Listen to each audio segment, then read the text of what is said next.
So let's take a look at the Churchill Downs late pick five for Saturday's card. It comprises races 7 through 11, and we've got a few stakes in it as well. We'll start with leg one, which is race 7, the Locust Grove. It's a grade 2 run at a mile and a 16th for 3-year-olds and up fillies and mares. And very interesting field in that you see the domination of early runners or EPs, early pace type of runners. And it's interesting because a couple of the races prior to this, from which many of the contenders have come out of, ended up with, at the top of the stretch, stacked 5 wide, all vying for the lead. So without a real confirmed front runner, and we'll get to, and so I know that raises a question mark about Love, but we'll talk about her.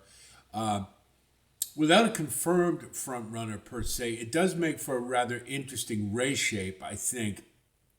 And I've adjusted the running styles of a couple of them. Taxed and Pagale in particular are listed as EPs, but given the type of race shape that we have here and given the way that they run, I think it's more likely that they'll be further back and they'll almost be in a role of kind of a closer type of position. Thinking about the pace in this race, I mean, I would assume it's going to be moderate. I can't see anybody really looking to get out there and blister because these are all two-turn horses, particularly Musical Mischief, Free Like a Girl, and Loved, as well as Hoosier Philly, who like to be up around the lead. I don't see any of them getting out where they're going to try to just, scream from the get-go. So even though we have a preponderance of early runners, I think the pace will likely be fair to moderate, as it was in the race leading up to this, which the name of it escapes me. I apologize. I'm getting terrible at that, I know. But I believe Musical Mischief, Taxed, and Pagale came out of it. Pagale at big odds came out with the win. I didn't like that race, and really the reason is that there really wasn't much pace at all, and it had one of those blanket type of finishes. You had 5 in the stretch, all coming across, all with a chance to win it, and Pagale was probably the most impressive because she closed against a moderate pace and against the bias on the track towards early runners and was able to get up in time. So I give Pagale points for that, and that was a career high. And this is Pagale seems to be a horse that is progressing. This is a bit of a step up. It is a grade 2 in name. I don't know, given the fact that a lot of these are coming from the ungraded varieties, save for Hoosier Philly and Shotgun Hottie, that whether or not this is a true grade 2 stakes, but it is a step up for Pagale. But there is the potential of regression. But I think this horse just looks like she's getting better at the right time, and so Pagale is one I think to think about, probably more for underneath, but I think is one that I would put in the mix. Just looking at the early runners, Musical Mischief, I didn't like that last race at all. She had every chance to win that race and just couldn't get by anybody in the stretch with all 5 of them across. Just couldn't do it. And had inside position too, had saved ground. I just don't think you can like a race like that and then like a horse coming back out of it. So to me, Musical Mischief's going to beat me in this one. Now, Free Like a Girl is interesting in that normally when she's been in higher class races, has been up on the front end and really hasn't had much in the tank late. But you go back in her PPs, and when she ran in the Houston Ladies, which was a 2-turn race, they prepped her in a sprint beforehand, and it certainly paid dividends because she came right back sprint to route in the Houston Ladies and ran a really effective race. And you've got the same type of scenario here. Free Like a Girl It ran in a sprint last time and is now stretching back out. It's a positive angle for the trainer. Free Like a Girl, to me, looked awful good in that sprint, and so I think is coming into this race in good form. And I like her in this situation, particularly when you consider none of these horses who do like to run up near the lead really want to get on the lead. And I got a feeling Free Like a Girl just might take the lead and not look back. And so I think you'll probably get, this is done, we're doing this on Tuesday, so I don't have the odds yet, but I'm going to presume that she'll be like maybe the second or third choice. And for that reason, I think she offers a lot of value as well. But given the race shape and given the fact that we're not going to have lickety-split fractions, then I think Free Like a Girl has a really good chance to take this one down. Now, Loved, this one had some pretty good hype last year and was doing really well, but was beating up on, cupcake fields. I mean, she was winning by double digits on the front end. And once she started facing stiffer competition, then she kind of wilted. But you know what? Since her break, she just came out, and granted, this was a race at Indiana Grand, and I'm not big on horses coming out of Indiana Grand, transferring their form to bigger tracks. But one thing I did note from that race was she rated. And, if you think about it, she was head and shoulders better than everybody else in that field. And usually that's the type of scenario where a horse gets on the lead. You put the best horse on the lead and they walk home because nobody's going to get him. And yet they decided to rate her. So that tells me they've been working to get Loved to manage her speed better. And coming into this race, again, the grade 2 and name only probably, I don't know how much, it's probably not as big a class leap as it would be ordinarily, let's say. So I think Loved is actually a really logical player in here, particularly given the fact that now she can rate and run off the pace and doesn't have to be on the front end. So I think Loved makes a lot of sense in here as well. We talked about Pigalle, I think is one that's improving and probably will have a very similar scenario to her last race. Whether or not she will be able to close into a paceless race this time against some better runners like Free Like a Girl and, of course, Shotgun Hottie, that remains to be seen. So, but Pigalle, I think, is one that you can confidently use. Shotgun Hottie is very logical in here, of course. And Cherie DeVos just having a terrific year and has done some nice work with this horse. But also note that she's been okay this year, but hasn't been really lighting the world on fire, I'd say. And I don't know, maybe she's not quite as good as she was last year. I'm really not sure. She doesn't have to be well off the pace. We know this. I mean, she can rate a little closer if need be, and certainly without a lot of pace to run to, I don't know that that's going to affect her too terribly much.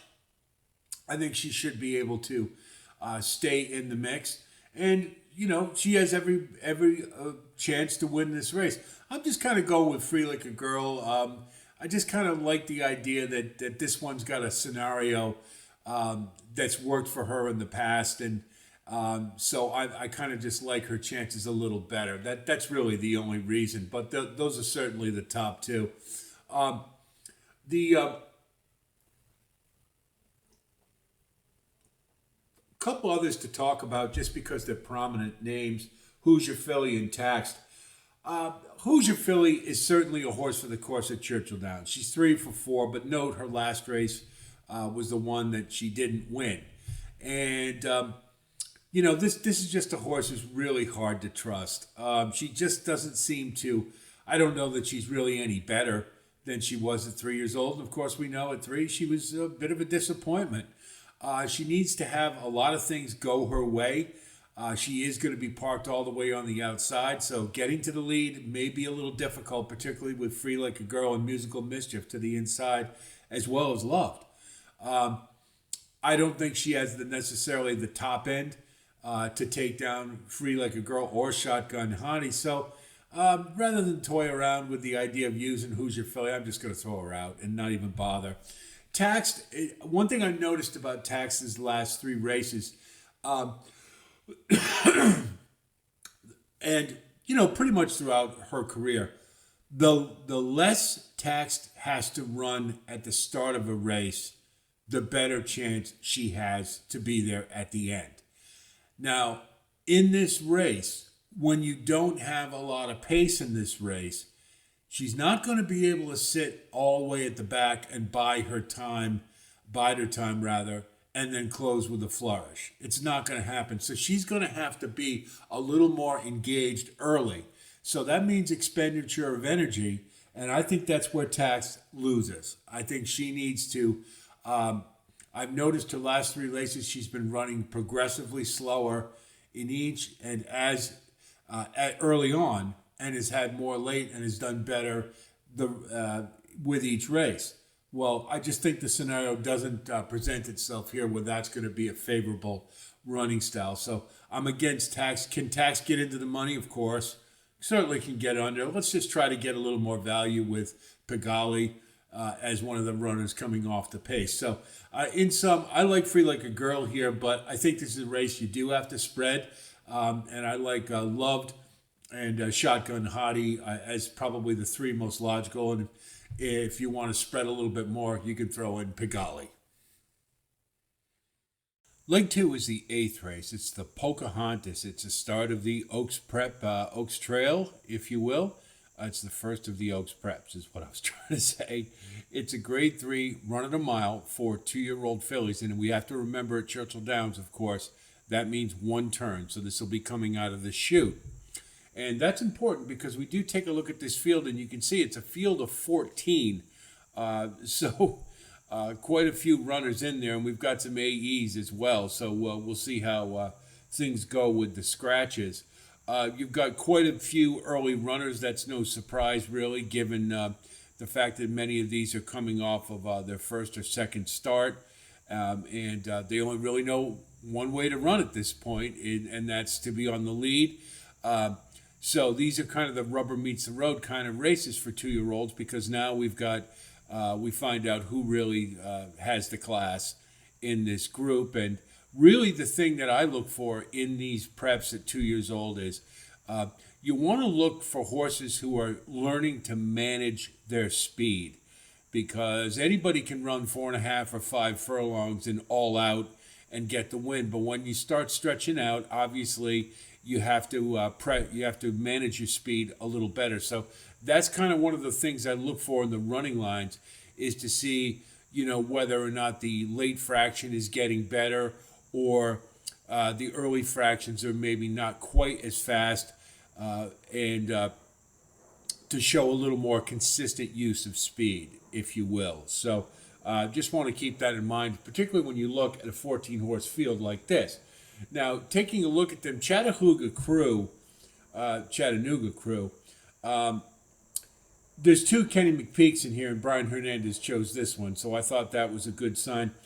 Certainly needs to get faster, but I did like the resolve with a sustained drive to break the maiden, albeit at the maiden claiming level, but was managing the speed, her speed better. Again, something to look for. And I think the longer distance certainly should be a plus for this one. So at 20-1, maybe a horse that you want to keep in mind, probably more for underneath, but I think is definitely one to consider. La Cara, I really liked her last race at Saratoga. It has taken a few starts, but she did put a nice one together at 7 furlongs. And again, managing the speed better with more distance. So that's a big time plus for Mark Casse, who had a great meet at Saratoga. He's been loaded with really good 2-year-olds. They all were running very well. And he's 20% first route. So I think there's a lot of good things to like. In particular, having an inside post, should be able to get in very good position and save ground. And could very well go all the way with this one. The thing I liked more than anything watching those 7 furlong races, you want to see how they finish. And Lucara looked like she had plenty in the tank left. So I think she looks awful good in this race to me. And, we never know with 2-year-olds, but she looks good. And Lucara is my pick, too, on top. Some of the others to think about, pretty sure, would be a late runner here. No Tyler Gaffleone for Brendan Walsh, which is a little surprising, but you do get Joel Rosario, who should be a very good fit for Pretty Sure with the late running style that she has. It's not quite, she doesn't really run as much like a closer. She runs more evenly, more like a one-paced type of run, but given the last race of her first out, there was quite a bit of activity up on the front end. So the fact that she was able to sustain her run kind of made it look like she's a closer. But I think she's more just a one-pace type of horse, and certainly the distance should help.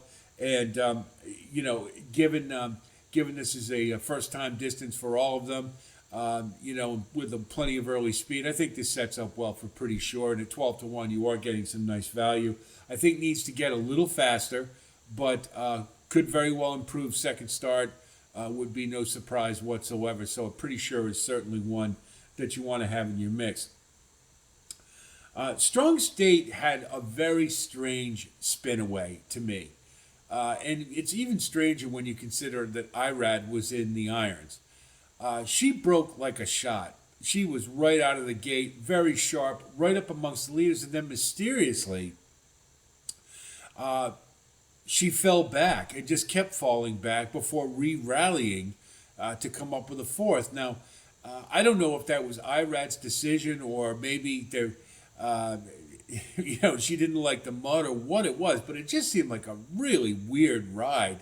And the fact that she re-rallied, certainly gives you some hope. And you see those prior two starts where she had more of a rating type of style. I think those are good signs that she should be okay here. I think the distance will be fine for her. So Strong State, I think, is certainly one that you want to have in the mix, and I think is a very strong player here. Kimchi Cat, the only thing that is really a concern to me is I don't like horses going from 5.5 furlongs to all of a sudden to a mile. Now, granted, it is one turn, that's true. But she's been running in that 5.5 furlong space for 3 races without stretching out. And that is a little bit of a concern to me. However, she had a solid win in the Bolton Landing last time at Saratoga. And her late fraction improvement is a good sign. That you want to see that.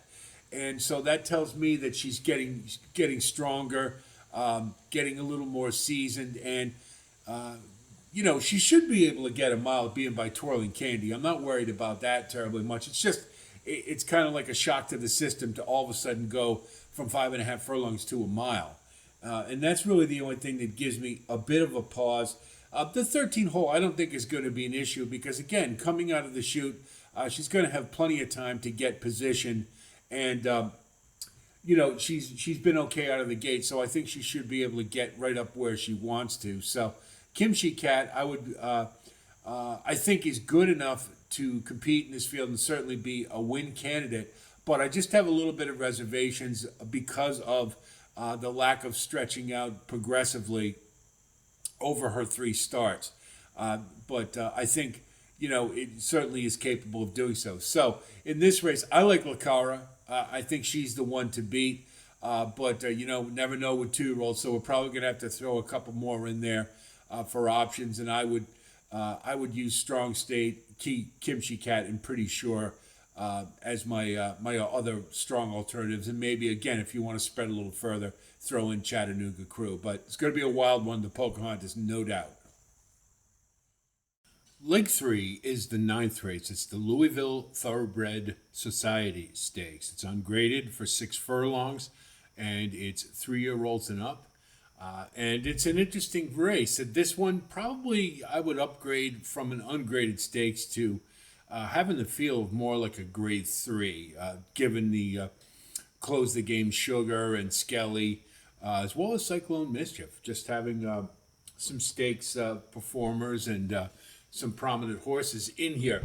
Obviously, with the sprint, we want to look at what the pace scenario is, and of course, Skelly being on the outside presents an interesting scenario because the thing with Skelly in particular has been, as we know, his last four starts, he's been breaking very poorly.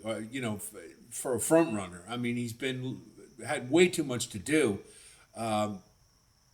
breaking so poorly out of the gate in his last four, and then of course he has to rush up and is not going to have quite enough late. And the other thing to think about with Skelly is it's rather interesting that you look at his career and really up until this year, the extent of his graded stakes participation has been grade threes at Oaklawn, which is the track he just owns. And I think the last couple, the Vanderbilt and the Aristides, kind of demonstrated why Steve Asmussen's been so conservative in his placing of this horse. Now granted, the breaking poorly didn't help him in either event, but those were the classiest races he had run in, and was not able to dominate the fields. One only can speculate if he had broken better, whether if he had got to the lead and been able to control things without having to expend so much energy to get up to the lead, that things might have been different. Now you couple that with being all the way on the outside in this race, and you really got to wonder if Skelly can, get to the lead without having to expend some energy, even if he does break well, rather, he's still going to have to hustle quite a bit. So, given the last couple, where Skelly has had to hustle maybe a little more early than he wants to, and the results have been still good races. He's been second in both, but obviously that wasn't the plan. So. I think this is an unfavorable situation, particularly when you consider you've got a couple of horses who want the lead on the inside, My Buddy B and Disco Ball. So to me, Skelly is kind of up against it here, and I'm going to put him as more of a horse for underneath. I just don't think that the shape of the race really works out terribly well for him, given the post position. So I think Skelly is a bet against here. Looking at some of the others, there's a couple who came out of a race last time. They're Gulfstream Way and Happy is a Choice, and they were in the Jeff Hall Stakes, and you look at those two, and they're off the pace runners here, which really makes for an interesting race shape because you've got. A couple, Close the Game Sugar, Happy is a Choice, Cyclone Mischief, and Gulfstream Way, even Necker Island, and Maniwa. All the horses in a sprint who like to run from off the pace. And your primary speed threat, early speed, is parked way to the outside and hasn't been breaking well. So it's a rather interesting scenario. So from that perspective, Disco Ball, you have to kind of take a look at, and I think draws into the race as a contender. For David Jacobson, very hard trainer to read, and this horse is 7 years old, but came out of a race out of Saratoga where he got away unmolested and just had his way with that field and ran an outstanding race. Now, if you consider that he is more to the inside, and given his running style, and really My Buddy B is the only one who probably can present the challenge from the inside, the scenario is pretty good for Disco Ball.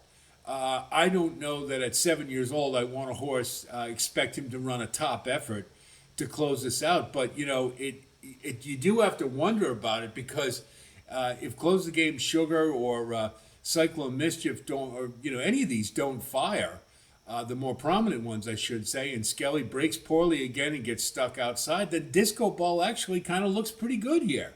I would think more underneath is likely, but at 12-1, Disco Ball's an interesting horse to consider. So then we look at some of the off-the-pace runners, and Gulfstream Way, I mean, he brings it most every time, and especially at Churchill Downs. He was no match for Hear My Song, who saved ground and made a big move after chasing what was a soft pace. But Gulfstream Way did close well to get the place, but you do kind of have to wonder, well, you weren't able to do much more than that with a pretty soft pace. So that kind of gives you wonder. I think he's going to get a little bit better pace scenario here, meaning a little bit better to run to. And he should be able to save ground on the rail. And if he can work out a trip, he certainly has a chance. At last year's career top in this race gives him a really good chance, I think.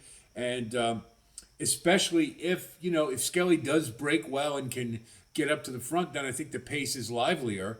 And then Gulfstream Way is maybe a horse to think about. But I just thought he should have done better in that last race. And that's kind of why I'm against him here. I can kind of go either way with him. I think underneath for your exotics at 12-1, he certainly makes sense. He's one to think about. Happy as a choice came out of that same race to Jeff Hall. And again, he rallied into soft fractions. It was a pretty non-factor third, following up on a key race that he had run at Churchill Downs. Now I think he's probably gonna have a better pace scenario this time.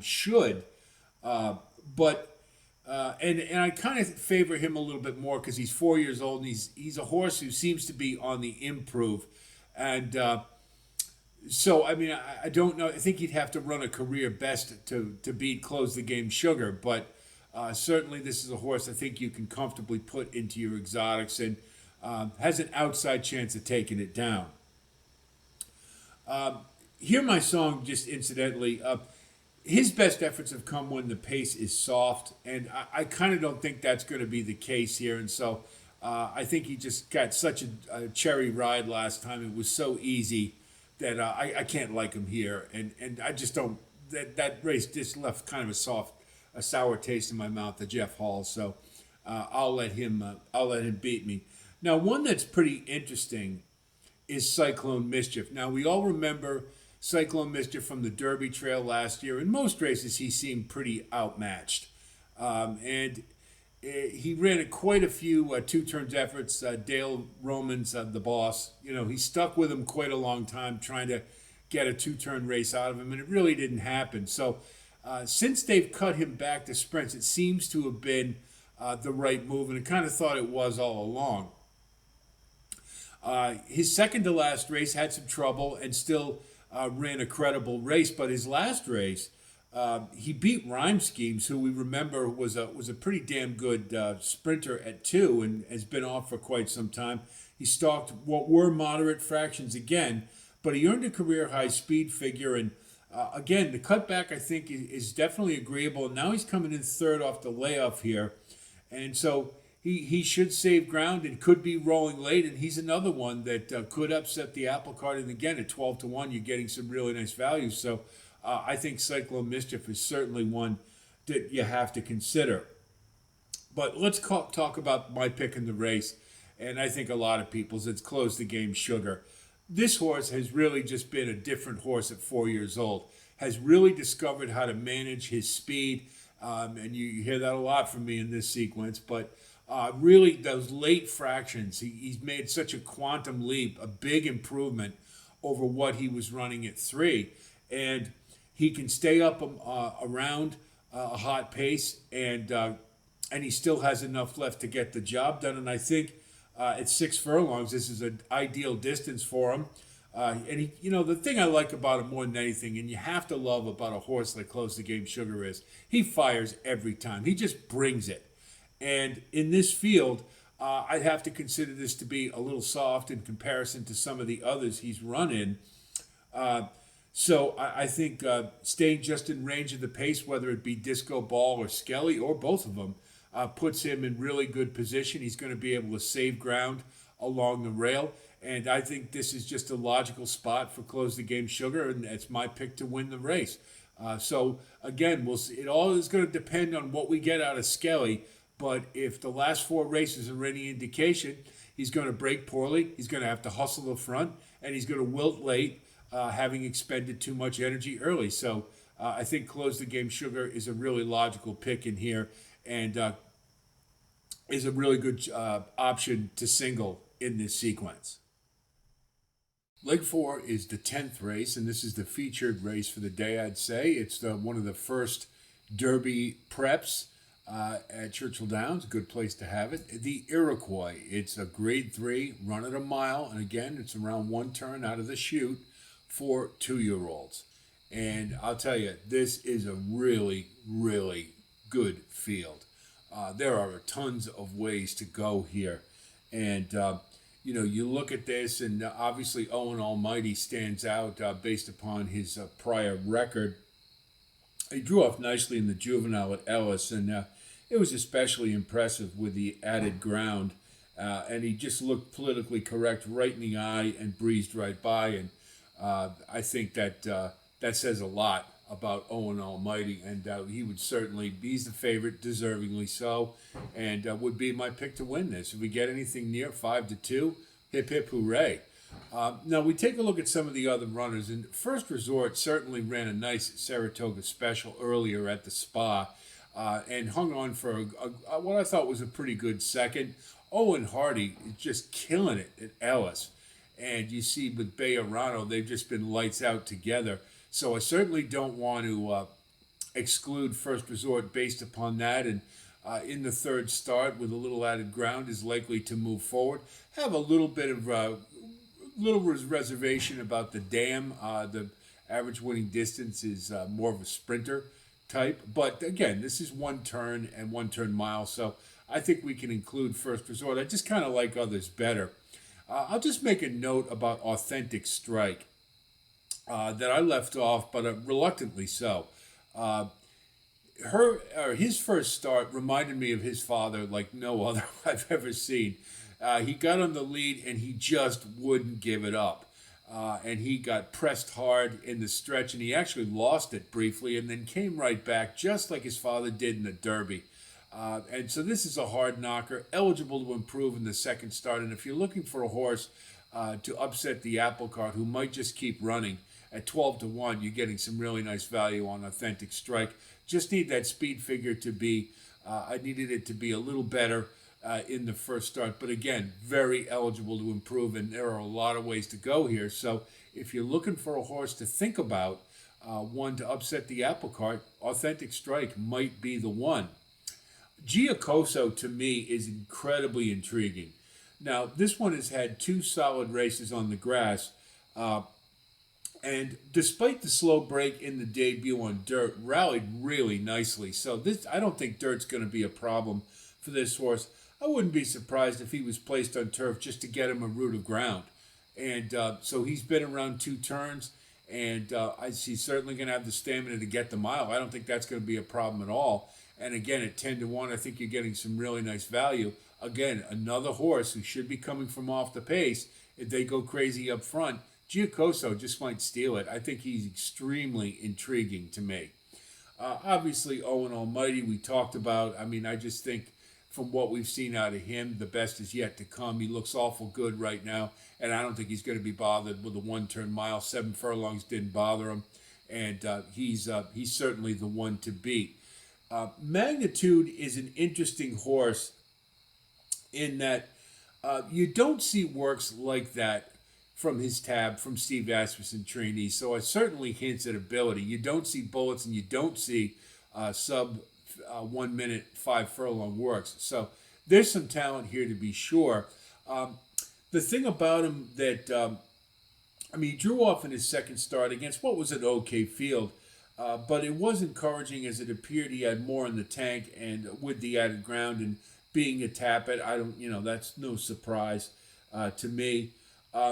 But he didn't get any pressure per se early on, though, and those fractions were pretty light pace-wise, so it's no surprise he would have a lot left. His first race, he faced probably a better field and got an education. He was 4 wide all the way around. I think this horse is likely to improve, but I don't know how much here. And like I said, I can go either way, but I could certainly see him getting under. But I'm going to let him, I don't think I'll use him in the ticket for a win. Now, politically correct is another one we talked about a little bit. Note that there's no Luis Saez for this one, and there's no Jose Ortiz, despite 2 wins at Churchill Downs. I look at his pace fractions, and I don't necessarily see the kind of improvement you want to see with more ground. And you really can't like the last race when Owen Almighty just looked him in the eye and ran right by. To me, coupled with the 12 hole, which he can overcome for sure, but if you consider that Owen Almighty is significantly to the inside, along with a couple others I like here, I think politically correct has got a really tall order ahead of him, and I don't want him at 6-1. So I'm just going to let him go. He could get in the money without a doubt, but I don't think he's a solid win candidate here for the reasons stated. The Sandman, he's interesting in this field because he has a grinding style. I mean, he just kept coming in that maiden score at Saratoga, and he was also aided by an open rail. But note in his debut, he took a lot of money, so I think the word is out on him. He had vast improvement over his debut, where he was a little keen early, and it's no surprise that he faded at the top of the stretch. I mean, he got his education and improved mightily after it. Mark Casse, you just can't. He's just been rolling with his 2-year-olds at Saratoga, and this one is definitely one to consider. I think the grinding style he has, more of a one-pace type of effort, makes him very dangerous here if he can work out a trip. If they go bonkers on the front end, he's one that'll just keep running. And, if for some reason Owen Almighty falters, Sandman is one to think about. And I think he's a definite include, particularly given his running style. I mean, he cost $1.2 million, so the hopes are pretty high for him. So I like the Sandman, also because it was my nickname in college. So I get a kick out of that. I like the name. But he's got to run too.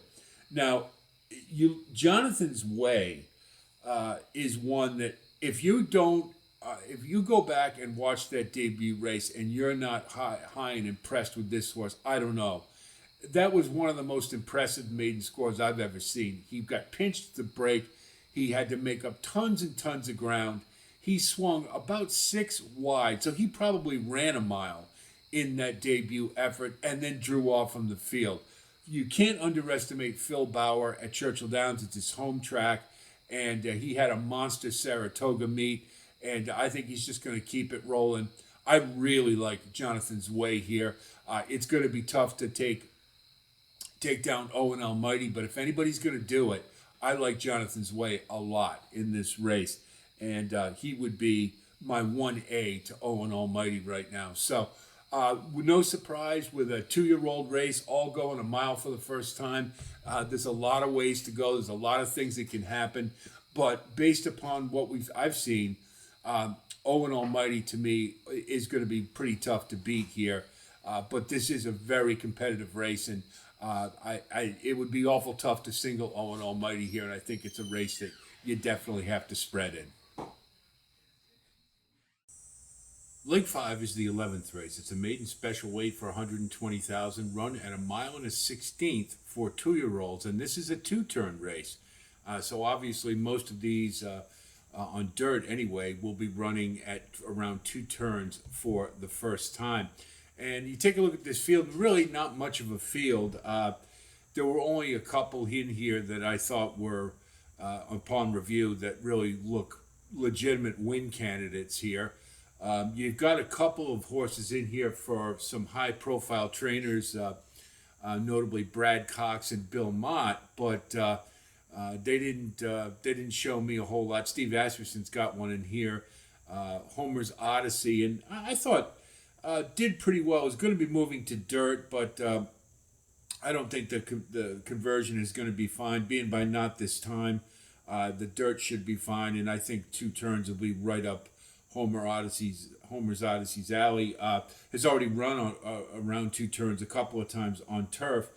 Weakened on the grass last time at the distance, but I did note that the fractions were improved to a great degree, particularly on the early end. And lost to Giacoso, who's a horse I think is very interesting in the Iroquois. So, obviously we'll make our tickets in advance, but how Giacoso goes maybe gives you an idea of what to expect from Homer's Odyssey. He set all the made all the fractions until the final where he weakened a little bit, but was still able to hang in there pretty well. So with one under his belt and now moving to dirt, this one has the potential, given the quality of this field, has a really good shot at wiring and going all the way around if kinetic control doesn't fire. So Homer's Odyssey, I think, is one to consider 9-2. It's a pretty good price. Tickled Quist is got an education in the debut with a very even effort, extremely one-paced. It basically was a lap around the track, so got the education. Brad Cox is usually pretty good with second-time starters and first-time in a route. However, he's 1 for 14 in this scenario at Churchill Downs and 21% everywhere else. So take that for what you will. It may have something to do with, obviously he's going to gear up for Saratoga and the meet following. A lot of times with these high-profile trainers, they don't. They have horses that need work. They want their best ones to run up at the spa for the purses and whatnot. So Tickled Quist could certainly improve, but enough to win this, I'm not so sure. Probably underneath is a better bet. You take a look at.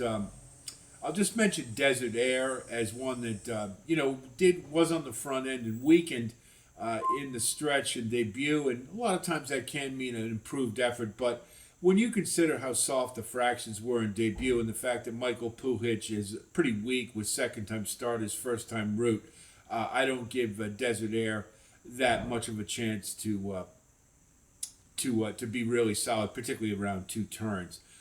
Cooper is trained by Bill Mott and is a half to Jefferson Street, and we know what he can do, but he's more of a one-turn horse. Bill Mott is 3 for 16 with a 257 ROI over the last 2 years in the scenario. Now, I think that's significant because, when you go on Daily Racing Form and look at these fractions, they note them for 5 years. And I believe his 5-year fraction is much, much lower. So obviously this is something Bill Mott is getting better at, whether it be the stock of his 2-year-old is getting better, I don't know. Usually he has a pretty good stock, but it's something he's getting better at. So perhaps we can expect a little bit more out of Cooper. He was really quick out of the gate early on in the race before just dropped gradually back and really had no rally. Now, a lot of times with a horse who does that, that means they're just really keyed up to roll in their first time start, and so they're very eager early, and then they just can't sustain it and they fall back. So you may get a better effort out of Cooper at 12-1. That's a pretty good price. Probably one you want to keep in your mix more for underneath. The logical horse in here to win, I think, without a doubt, is Kinetic Control, and that's my pick to win. He had a really brave fight in his debut, and he just missed against Authentic Strike, who's another one who's running in the Iroquois. And I really liked Authentic Strike's effort. Reminded me of his father, Authentic, as I mentioned in an earlier post for the Iroquois. Just had all heart, fought real hard, and just wouldn't give up the lead. But I thought Kinetic Control ran an equally good race. And, Dale Romans isn't known for his first-time starters. And when you consider he's 29%, 39% in the money with a 623 ROI in the second start, first at a route, this horse should definitely relish 2 turns. Another one by Not This Time, I believe. So I think this is Kinetic Control's race to lose, and it's just not a very good field at all. So it's nice that when you have a maiden in the pick 5, when you can be a little skinny in your selections, and that's what we're going to do here.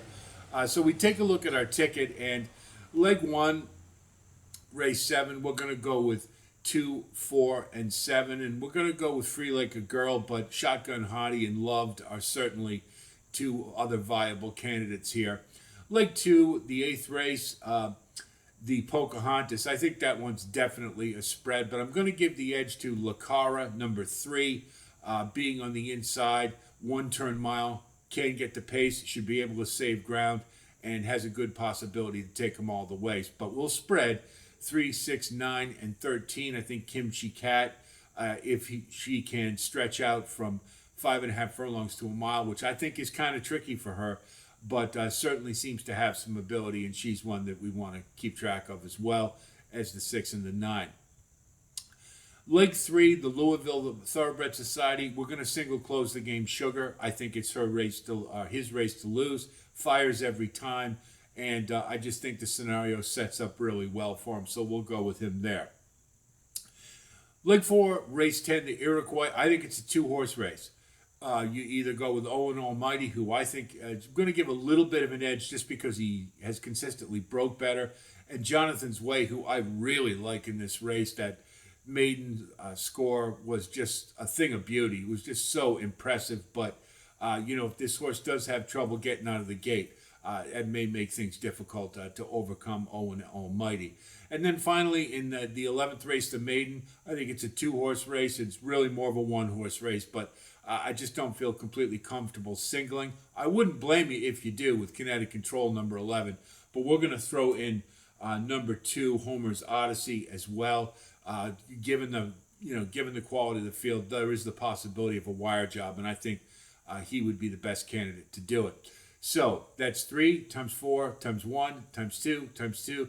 That's a $48 ticket on a $1 base. I think we can keep this one pretty skinny. And if we do, it does come up pretty chalky, which it looks like it just might. Then we don't have a big outlay, and we can max out our ROI. So hope this analysis helps you with your own wagering strategy as always, and I wish you the best of luck. We're going to try to put some posts up for Woodbine, who's got a big stakes weekend, and so be on the lookout for those as well. I'll talk to you soon, and until then, be well.